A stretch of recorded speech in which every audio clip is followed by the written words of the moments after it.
Hi guys, magandang hapon sa inyong lahat at magandang araw po no sa bawat isa no. Nandito po tayo ngayon sa QC no sa 77 Corregidor, Bago Bantay, Project 7, Quezon City. Nandito tayo at naghihintay tayo ng customer kasi wala pang mga customer. Kasi nung June 7 pa kami nagbukas.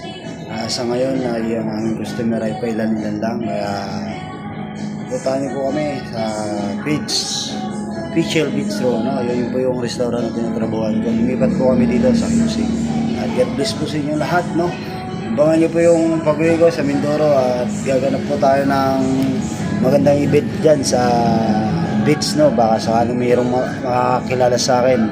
Puntahan niyo lang ako at bibigyan ko address at mag-hunting money tayo pagdating ng time na yon na pag ako yung umuwi na. God bless at lagi niyo tatandaan ang buhay ay wither lang. Nandito na si Batang Mindoro TV, lagi magsusuporta sa inyong ligaya. God bless.